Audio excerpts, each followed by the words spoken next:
Welcome to the iAfrican Bytes podcast. My name is Tefo Mohapi. I'm the editor-at-large and CEO at iAfrican Media. I recently facilitated a webinar hosted by the 4IRSA Black Partnerships and Collaborations Group, which is led by Gcobisa Mashegoane. The webinar was themed Repositioning Business for Post-COVID-19 Phase. We had several guests on the webinar, including South Africa's Minister of Finance, Tito Mboweni, Mr. Billy Selekane, and Mr. Gcobisa. Let me take you to Billy Selekane's keynote address where he spoke about Organizational Culture 5.0, which companies should apply post-COVID-19, or the new world as we call it. Mr. Billy Selekane is an acclaimed international speaker who helps organizations and individuals with things like performance coaching, among others. Do visit his website at billyselecanespeaks.com, that is billyselecanespeaks.com, to learn more about him and his organization. Welcome, ladies and gentlemen. I hope you're going to have a lot of fun tonight because we're talking a very, very dear subject in very trying times, how we need to prepare our business post-COVID-19. So my keynote of my presentation is called Organizational Culture 5.0, and it's based on this one very simple fact that we are in the eye of the storm. So things are as flash as they could be. And many people had never, ever anticipated that this would be happening. But here it is what it is. We're in the eye of the storm. Now, the question becomes, is our business ready? Are our businesses ready? And also individually, are we ready to prepare ourselves to enter a completely new world? You know, before COVID-19, we spoke about disruption, but now it's disruption on steroids. It's not longer digital disruption, but it's also a viral disruption that has created complete havoc globally. Now, post the COVID issue, we had a process that we called the disruptive business model. And we realized now that we need to look at it in the context of COVID-19. So what kind of business model will you need to rework your business for it to survive in this new world that we're going to face, a world filled with complete uncertainty? So your typical old school, if I may say old school, would say in the late 80s, early 90s, this was a business model which was used by a lot of organizations where there were 5 variables that were underpinned by the organizational culture. So basically, you needed a strategy, you needed leaders, you needed those leaders to engage your people, you needed your people to engage with your customers, and when your customers were happy, your business would perform. So that's quite simple. And the underlying foundation would be your culture.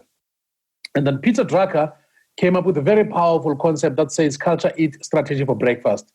And that was based on research that said that no matter how solid your business strategy is, if it is not aligned to your organizational culture, your culture will always overrule your strategy. And then we looked at disruption based on new technologies, new industries, Facebook, Uber, Airbnb, and those kind of businesses that came to disrupt this model. And then we ask ourselves as an organization, what would be the new ways in which people need to look at their businesses in addition to this traditional way of looking at the business? We then realized that for a very first time in a long time, that every work environment has got different generations working in the same workplace. So the first nuance was you needed to look at what we call generational mix disruption. How those 5 generations that are active in your work environment, if you don't have a clearly defined operational strategy and HR strategy and talent management strategy, there will always be conflict. Because at the helm of many organizations are the baby boomers, then you've got the millennials, the Z, all these new generations. And the baby boomers, their concept of work is you go to a place called work, you log in, you get into an office, you work, and that's how they perceive it to be productive. And other new generations say work is a thing I do, not a place I go to. Now, if your organization does not have a strategy where they can deal with this effectively, then conflict becomes a natural consequence because people are wired differently generationally. And then we realize that your culture finds its expression in your leaders. So you cannot build a powerful organizational culture unless it is led from the top by your leaders. Then came the nuance of leadership culture, because we believe that people don't listen to leaders anymore. They emulate leaders. They watch what leaders do, and they do exactly what the leaders do. Then we said, now leaders have to be at the forefront of culture. How they do things, how they behave, both in private and public and in the workspace, has an impact on the reciprocal behavior of your employees. Now, before COVID-19, we then spoke about what we call internal disruption metrics and models. What it meant that your organization had to create a think tank internally that would begin to look at a disruption. Who's going to design a new software or a new app that's going to interfere with your business? Because if you look at a lot of businesses that were interfered with by these new technologies, is they never thought that they would be interfered with. If you look at, one of the test cases that we speak about is the Hyatt Group, which was formulated in California 65 years ago.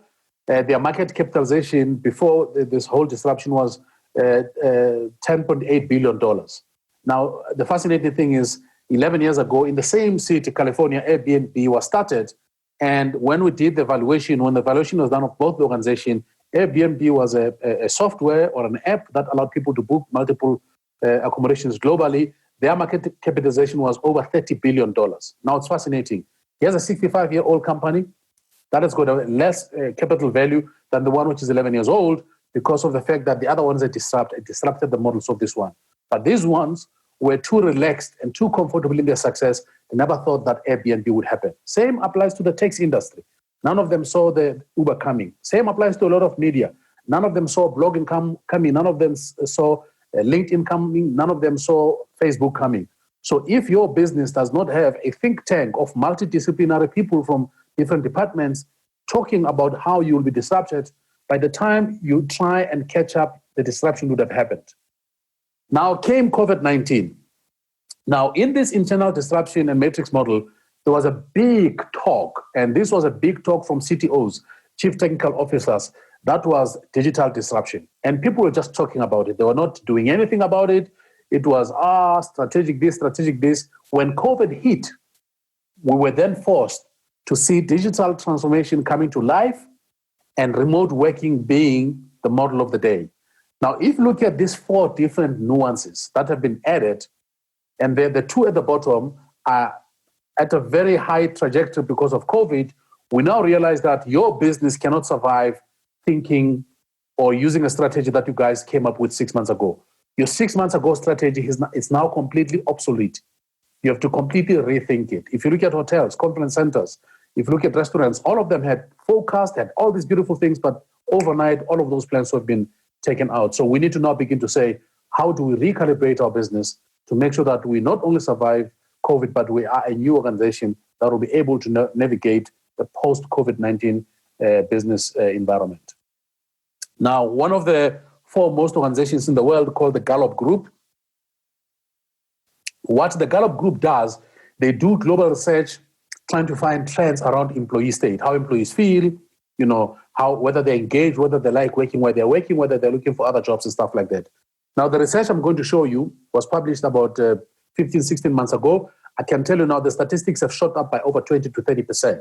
So I'm going to share with you what then the research was. And if you look at where we are today, I can tell you now the numbers have gone up. So therefore, it means when you reopen your business, you're going to deal with these things at a much more higher level than we were dealing with about 15 months ago.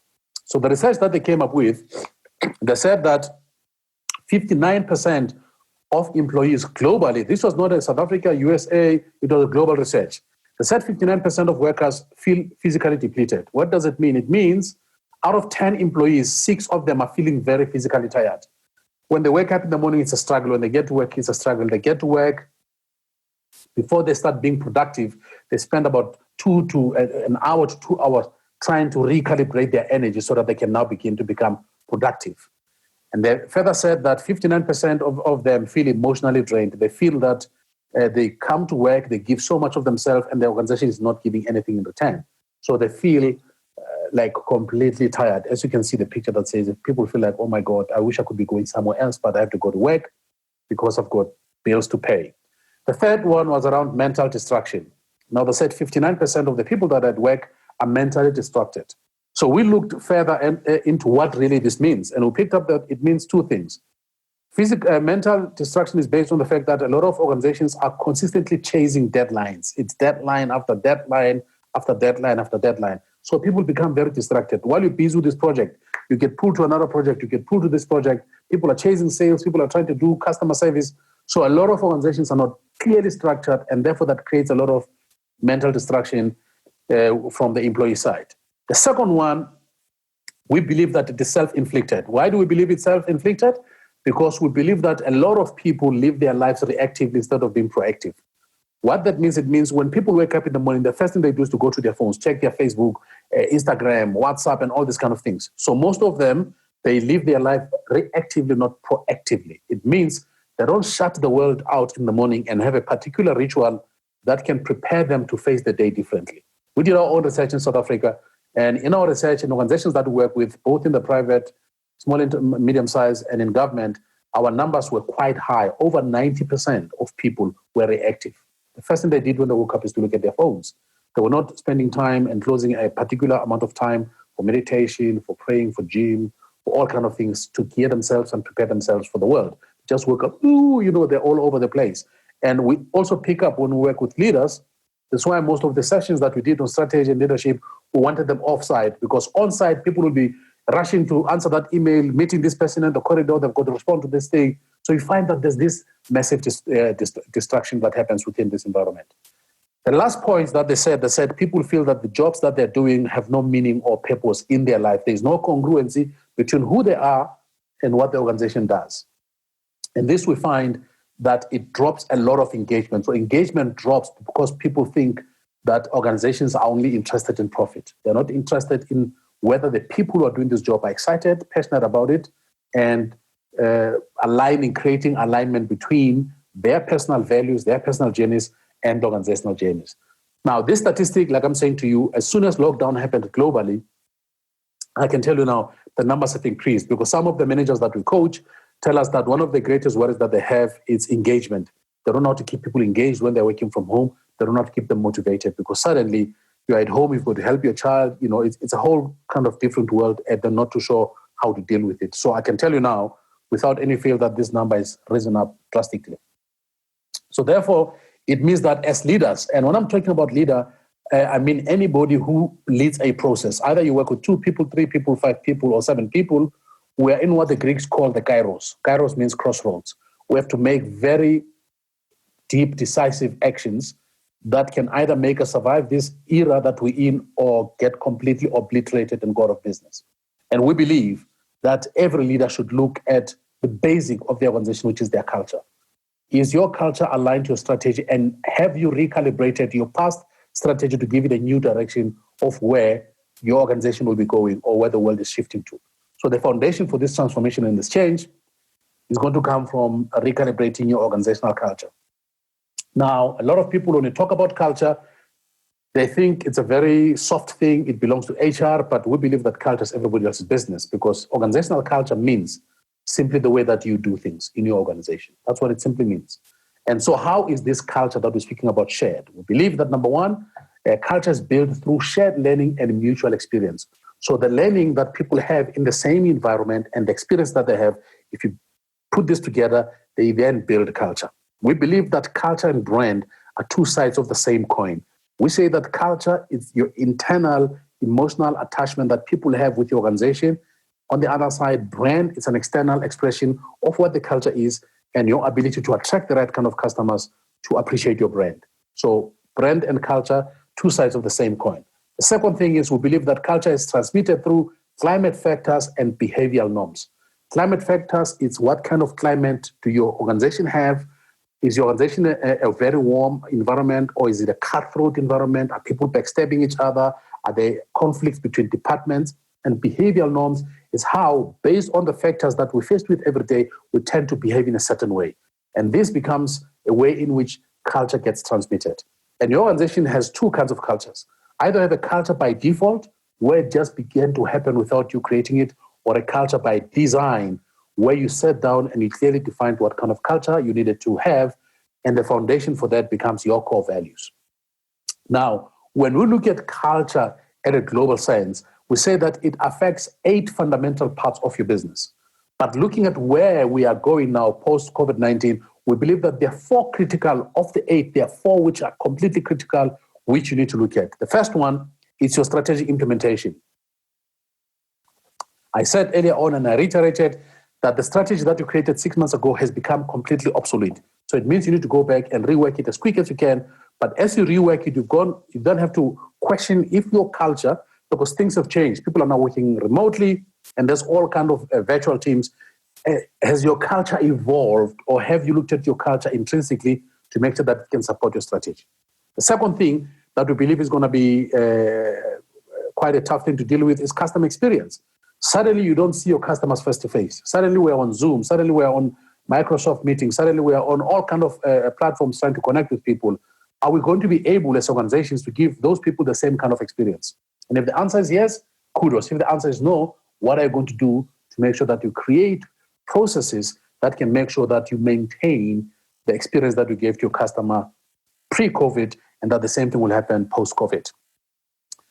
The third one, which is a big, big challenge at the moment, it's teamwork and collaboration. How can you foster teamwork and collaboration when people are working remotely? Have you created a strategy? Have you spoken to your senior managers? Have you engaged people in what kind of strategies can you guys bring into life to make sure that even though we're working remotely, we can still have that team spirit, we can still support each other and be collaborative in anything and everything that we do? And the last of the critical ones, it's engagement and performance. How are you going to engage your people and how they're going to perform? So if you look at the 8, we're not saying this 4 negate the other 4, but you're saying at this juncture where we are preparing our business for post-COVID-19, these are the critical ones because these are the ones that have been challenged the most out of the others.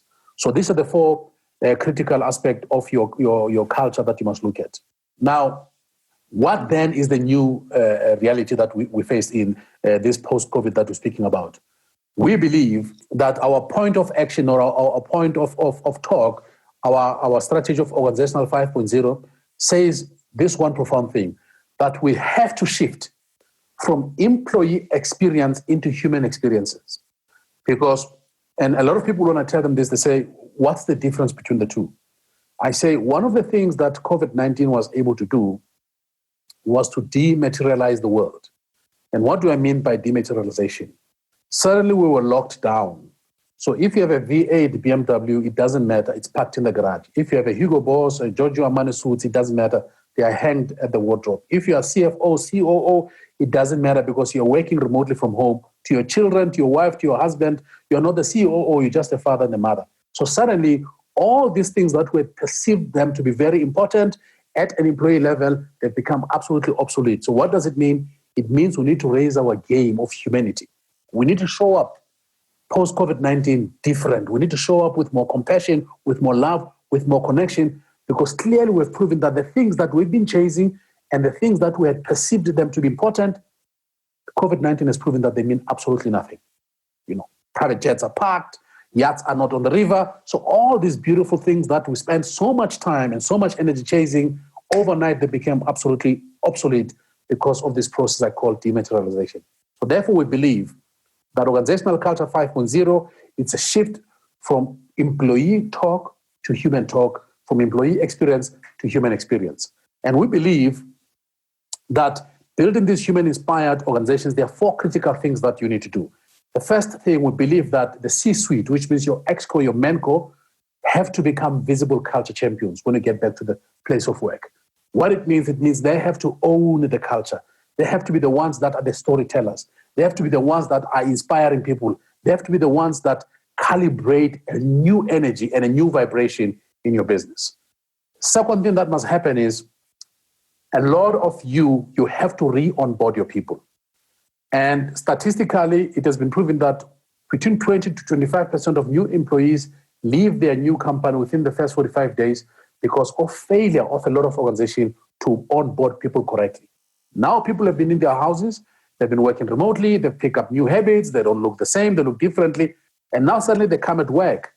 You have to create a clearly defined re-onboarding process that's going to bring them back and make sure that they calibrated the same energy and that they are behind the new way of making things. So that is critical point number 2. The third one is now we understand that no longer should organizations be chasing profit and praying at the feet of the goddess of profit.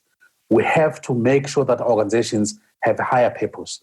And it has been proven empirically that organizations that pursue a much higher purpose become profitable anyway. And most organizations that chase profit, they end up killing and losing good talent because they burn people up.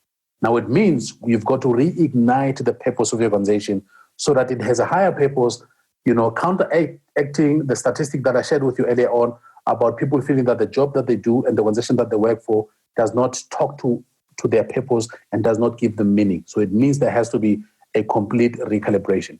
And the last one, the roadmap for the future is going to be different. It means that you have to sit down. No longer is the exco going to go to a boss barrette on their own, bring guys like us to facilitate and then come back to the organization and tell the organization this is a new way of doing things.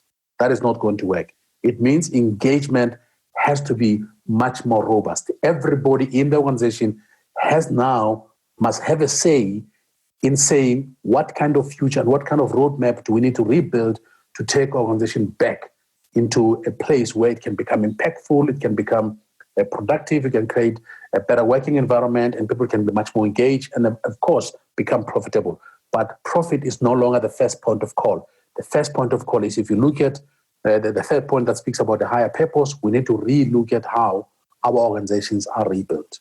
So that's the first part of a human-inspired organizational culture. The second part is there has to be a transition from boss to coach. There has to be a transition in the way that people had been managed previously, because what we're saying it's shifting from employee to humanity.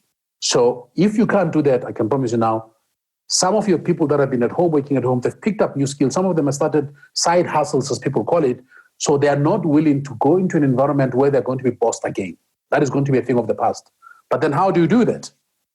The first thing that you need to do, you need to destroy your top-down protocols. You need to stop talking from the top to the bottom of your organization. Your communication protocols must now become global. Every individual in your organization must now have a say on how things are going to be done. It does not mean that you're going to spend a lot of time, consulting to the grave. You have to create better ways of engaging people when decisions that are going to affect their life are going to be taken. The second one is performance and training must be aligned.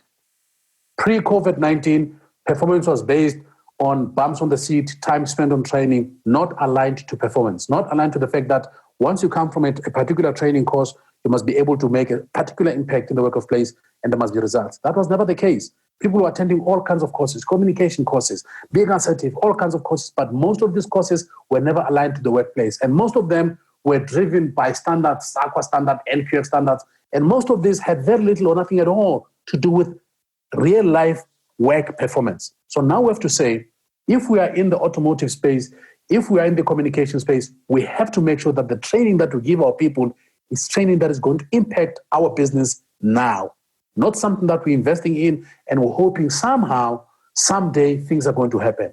So it means that performance and training has to be aligned.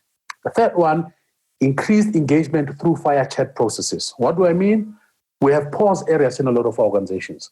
So we must create a culture where we have this, fire chats, people see it and talk and really open up on how things should be done differently. Because if you destroy your top-down protocols, it means you're opening up linear ways of people engaging and communicating. So you've got to open those things up. They have to be formalized because some great ideas are going to come from those fire chat processes. And the last one is you now have to look at how do you rework the personal development plans of your people and create some sense of a personal bias. What is it that based on a 100% personal development plan, what percentage of that plan must be personal for that person? It must be a skill that they want to learn because they have an interest in that. And I believe that if organizations don't look at things in this way, it means they're still trapped in 6 months ago. And sadly, the world is never going to become the same anymore. Things are changing in ways that you cannot understand. Clear communication protocols, grapevine, communication should never, ever again be a rumor. So-and-so had so-and-so say. Or these people that are closer to power, they're the people who get the first communication. Now they're spread the rumor. You have to clearly define how you're going to communicate going forward so that people don't say things that can endanger your organization. And then accountability. It's no longer going to be only managers that are accountable. Accountability is going to become a global thing. What do I mean? Productivity is going to be everybody else's business. It's no longer going to be the line manager's business. Everybody who's part of your organization, they must be accountable for productivity. Retention rates. Retention is no longer going to be the job of the HR to retain people. Everybody in your organization must now be positive towards everybody so that your retention rates go high. Because people don't resign from organizations, they resign from people. If you're a bad manager and if the team is conniving, the team is backstabbing, people resign from those people, not from the great organization. Now, if you can reteach your people and make them understand that they also play a part in retaining the best talent, they can then be able to have this global accountability around your business. Customer service is no longer a thing of this department. Everybody has to serve customers and retain them. And lastly, employee engagement. So when I'm talking about global accountability, I mean all these four things are no longer departmental, HR, line manager. It has to be everybody's business. Otherwise, you're going to fail in this new era we're going through. So that's my thing. That's a new strategy that we're sharing with our clients and helping them to rethink and rework their businesses, because we believe that your organizational culture is going to become your greatest asset that is going to assist you to rebuild your organization and make sure that you have a very powerful brand that can set you apart from your competitors and help you create not only a profitable business, but a business that can last generations. So that's my talk. And if people want to ask questions, I am here and I am ready. Dr. Selekane, thank you very much for that quite insightful presentation. Just before we go over to Q&A, I just want to welcome Dr. Mboweni. He's just joined us now. He'll be our Minister. next. Welcome. He'll be our next speaker. Just to kick off the Q&A, I think you mentioned something about new business models, specifically on organizational culture. Yeah. And you mentioned that post-COVID-19, remote work is going to be part of the culture, part of doing business. Absolutely.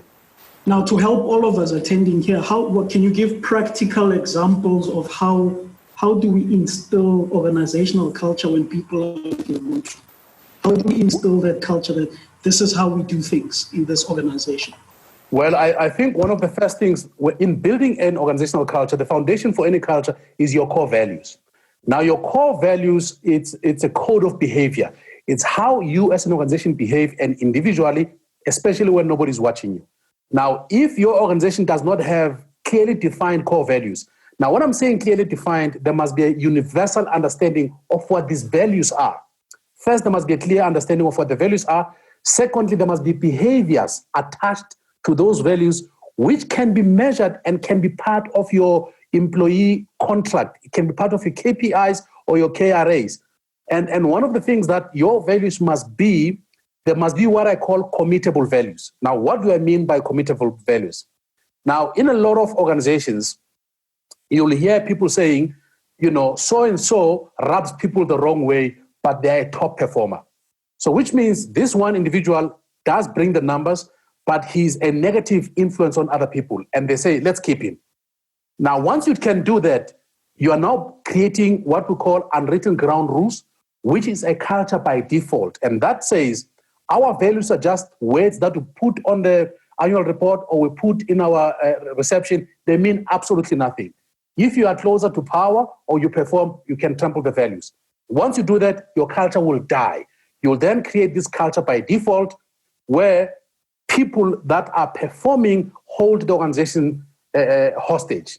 But if your values are clearly defined, clearly understood by everybody, they've got behaviors aligned to them, and these values are attached to your KRAs and your KPAs, and every year when they do your annual review, they also review your behavior around your values. If you can do that and people can understand that you will be held accountable more for what kind of culture you perpetuate inside your organization at a very higher level, more than your own technical performance. Because I say to people that you can train technical performance, but it is very difficult to train people's attitude. Thank you for listening to iAfrican Bytes. Do check out our other podcasts on iafrican.com/radio. That is iafrikan.com/radio.